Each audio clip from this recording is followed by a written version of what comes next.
We're so glad to be here with Allison Barber, who's president and COO of the Indiana Fever basketball team, and here for another edition of Teachers Who Shaped Us.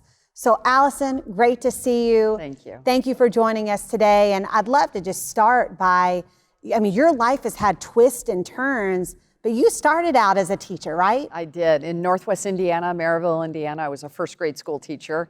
I taught about 6.5 years. I taught first grade, second grade, and then sixth grade, and really loved that experience. And then you shifted, your path shifted. Tell us about that. From teaching, I went into the American Red Cross, into biomedical services. I was a director of marketing. Then I went to work at the Pentagon, and then I worked at the White House. Then I was an adjunct professor at Georgetown. It always comes back to education. And then I came to Indiana to help launch WGU Indiana. And so although my careers, I'm in my 8th career, but this common thread through all my careers is really the curiosity around education and learning and growing and developing, which has been exhilarating, really. Were there people or coaches, specifically teachers along the way, who pushed you to be your best self? Yeah, my first teacher that influenced me was my mother, is my mother still. She was a elementary school teacher and then started her own preschool for the YMCA years ago. My mom said to me when I was a first young teacher, she said, honey, say yes as often as you can to your students. Say yes as often as you can. And that played out in silly ways. My kids said, could I use colored paper instead of white paper? And my mom's voice rang in my head, like, why couldn't they? Why not? Say yes when you can. Right. So when you have to say no, it means something. So my mom was my first teacher. My 3rd grade school teacher, Nan Wirch, was just a champion of mine. And she always pushed me to do more, be better. She was just a great cheerleader. You started with your mom, and as you were talking, I was thinking about, we've had multiple people that we've interviewed who their parent is a teacher.